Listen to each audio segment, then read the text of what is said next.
ایک سال سے میں نے کہا کہ جناب وہ 2000 ریال لگ گیا تو کیا کرنا ہے؟ کہنے کوئی مسئلہ نہیں، پاسپورٹ نواں بنوا لو، گنجائش ہے، یعنی ہر شے کا حل ہے۔ اور میں نے کہا یار اب عمرہ کرنے جاتے وقت بھی بندہ دھوکہ دے کے جائے، اللہ کے گھر جاتے وقت بھی اس طرح کی حرکت کرے، کیا حال ہو گیا؟ ہر چیز کا لوگوں نے حل نکال لیا، ہر چیز کا لوگوں نے سٹائل بنا لی۔ ایسا نہ کریں، یہ درست نہیں۔ احمد رفو گر کہنے لگا اس طرح سیوں گا کہ پھاڑنے والے کو بھی پتہ نہیں، ان کا پیسے لے یار تو سی دے۔ اس نے سی دی، اگلے شام ہی لا کے بچھا دیا گدا۔ تیسرے دن بادشاہ سلامت آئے، آ کے پہلی نظر گدے پہ ڈالی، اس نے بلایا سب ملازمین کو، کہا کس نے سیا ہے؟ کہا جناب کیا ہوا؟ کہا یہ پھٹا ہوا تھا۔ کس نے؟ کہا نہیں پھٹا ہی نہیں۔ وہ کہنے لگے بنو بات، میں خود پھاڑ کے گیا تھا، تو بتاؤ صحیح سیا کس نے ہے؟ کہا جناب آپ پھاڑ کے گئے تھے تو بتایا کیوں نہیں؟ فرمانے لگے اسی لیے تو بتایا نہیں تھا کہ تم خود تحقیق کر لو، بلاؤ بتاؤ سیا کس نے۔ تو بلا لیا، احمد رفو گر آ گیا۔ اس کو جب بلا کے سامنے بادشاہ کھڑا کیا، کہا بھئی تو نے سیا ہے؟ کہنے لگا حضور آپ کے سارے ملازم کٹھے ہو کے آئے تھے، میری غلطی کوئی نہیں۔ کہا نہیں یار تو بڑا کاریگر ہے، میں نے اپنے ہاتھ سے پھاڑا تھا پر مجھے بھی نہیں پتا چل رہا کہاں سے پھٹا تھا۔ اچھا یہ بتا یہ تھیلی جو ہے یہ بھی تو نے سی تھی؟ اس نے کہا جی آپ کے خادم کا ہی کارنامہ ہے، وہ فلانے علاقے کے قاضی صاحب آئے تھے، اس میں سے ہیرے نکال کے تو کھوٹے سکے بھرے تھے، تو مجھے بھی تھوڑا سا حصہ ملا تھا۔ محمود نے سارے گواہ بھی اکٹھے کر لیے، ثبوت بھی اکٹھے کر لیے۔ پھر قاضی کو بلایا، پہلے سارے ثبوت اور گواہ کیس حل کر لیا۔ پھر ہمارے ہاں یہ حال ہوتا ہے کہ مدعی 2-3 ہفتے کے بعد خود ہی ہاتھ باندھ جاتا ہے، کہنا تسی میری جان چھڈو، مجرم پھڑو پاوے نہ پڑھو۔ وہ کہتا ہے مجھے معافی دو، میں رہا۔ ظلم ہے نا، ظلم زیادتی ہے کہ جو بیچارہ اتنے سوال مجرم سے نہیں ہوتے جتنے مدعی سے ہوتے ہیں۔ آپ یقین کریں اتنے سوالات ہوتے بیچارہ ہف جاتا ہے۔ یہ طریقہ درست تو نہیں، ایک لٹ گیا اور دوسرا طرح طرح کے سوالوں کے جواب دیتا پھرے بیچارہ۔ سارے ثبوت اکٹھے کر کے قاضی صاحب کو بلایا تنہائی میں لے جا کے۔ محمود غزنوی نے کہا قاضی صاحب آپ سے غلطی ہو گئی، غریب آدمی تھا، وہ لٹ گیا ہے، اس نے تو بڑی مشکل سے کچھ ہیرے جمع کیے تھے اور اس کی کل کائنات تھی، تو آپ اس کا مال اسے دے دیں، بات ختم۔ قاضی صاحب کہنے لگے آپ مجھ پہ الزام لگا رہے ہیں، سوال ہی نہیں پیدا ہوتا۔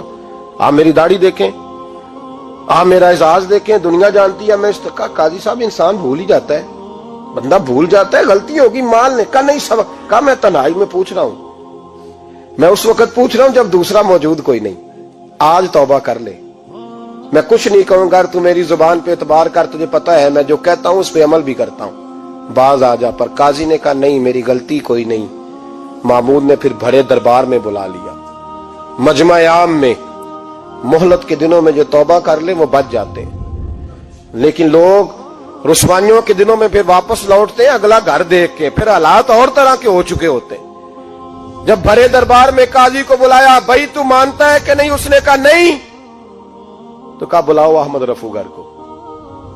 جب احمد رفو گر آیا تو بوڑھے قاضی کی ٹانگیں کانپنے لگی، جملے ٹوٹنے لگے، لفظ زمین پر گرنے لگے، بات صحیح نہیں ہوتی، زبان لڑکھڑانے لگی۔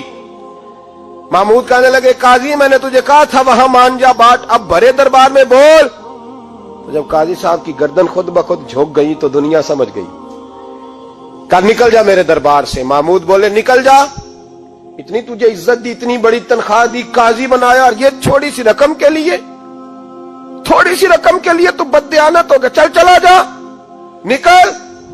قاضی دربار سے نکلا تو لوگ لعنتیں برسانے لگے۔ کل جو دکانیں چھوڑ کے سلوٹ کرنے آتے تھے وہ کہنے لگے اس کی عمر دیکھو، اس کے کام دیکھو، دیکھو اس نے کیا کیا۔ گھر گیا، بچے جن کے لیے پاپ کمایا تھا، جنہاں لی تو پاپ کمائے ہن کتھے نہیں ہو تیرے گھر دے۔ وہ بچے کہنے لگے ابا جی ہم تو سکول مدرسہ جانے کے قابل نہیں رہے، امید تھی کہ بیوی ساتھ دے گی۔ وہ کہنے لگی میں میکے کیسے جاؤں گی، گلی کی عورتیں طرح طرح کی باتیں بناتی ہیں۔ اور بھائی کامیابیوں کے بڑے سربراہ ہوتے ہیں، کوئی کامیاب ہو جائے تو سارے کہتے ہیں میری سپورٹ سے ہوا ہے، ناکامیاں ہمیشہ یتیم ہوتی ہیں، ناکامیوں کا کوئی سربراہ نہیں ہوتا۔ جب تک تو قاضی تھا تو بڑے بات تھی، ہر بندہ کہتا تھا رشتہ دار ہے، رسوائی ہو گئی تو وہ تیری آنکھ ہو یا سنگ ملامت کی چبھن، کون پہنچا ہے میرے درد کی گہرائی تک، دور شہرت میں تو یاروں نے کیا یاد بہت، ساتھ آیا نہ کوئی کوچے رسوائی تک۔ اور میاں صاحب کہنے لگے ساری عمر ہی آٹا گد ہے، میں لکھاں کیتے نہیں پیڑے، اب وقت آیا ہی تے محمد بخشا کوئی نہیں ہوں بیٹھا نیڑے، حالات ہی بدل گئے۔ قاضی خاموشی سے اندر چلا گیا، اپنی رسوائی سمیٹ کے بستر پہ لیٹا، نہ روٹی کی بھوک لگی، نہ پانی کی پیاس لگی، نہ نیند آئی، ساری رات تڑپتا رہا۔ سویرے گھر والوں نے دروازہ کھولا تو روح پرواز کر گئی تھی، دنیا چھوڑ گیا۔ حضرت ابو النور علیہ رحمہ بولے، فرمانے لگے یاد رکھو کبھی بددیانتی نہ کرنا، کبھی۔ یہ تو محمود غزنوی کی عدالت تھی، قیامت میں رب کریم کی عدالت لگے گی۔ اور فرمایا وہاں تو گواہی دینے والا احمد رفو گر تھا، قیامت میں تو تمہارے اپنے ہاتھ پیر گواہیاں دیں گے، ہمارا اپنا وجود گواہی دے گا۔ اور فرمایا یہاں تو لعنتیں دنیا دار برساتے تھے، وہاں فرشتے ہوں گے۔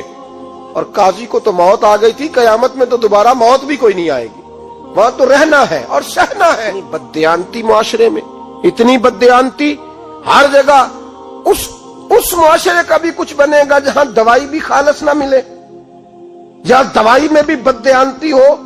لوگ اپنے بچے کو آکسفورڈ یونیورسٹی میں پڑھانے کے لیے غریبوں کے بچوں کے رگوں میں جو دوائی اتارے وہ بھی 2 نمبر۔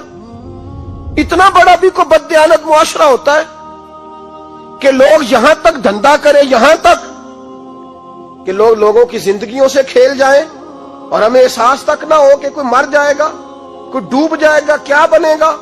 اور جس نے وہ رجسٹر کی دوائی کی، اس نے 2-4 لاکھ روپیہ لیا اور اس نے یہ نہیں سوچا کتنے انسان میری وجہ سے مریں گے۔ قتل صرف یہ تو نہیں ہوتا گولی مار کے مار دینا، لوگوں کی زندگیوں سے لوگ کھیل جاتے ہیں، لوگ تباہی کر جاتے ہیں، لیکن بددیانتی سے باز نہیں آتے۔ میرے رسول پاک علیہ السلام کے غلاموں، نبی پاک صلی اللہ علیہ وسلم نے ذرا سی بددیانتی، اور صحابہ کا یہ مزاج تھا، اتنی سی بھی کبھی ان سے غلطی ہوتی تو تڑپ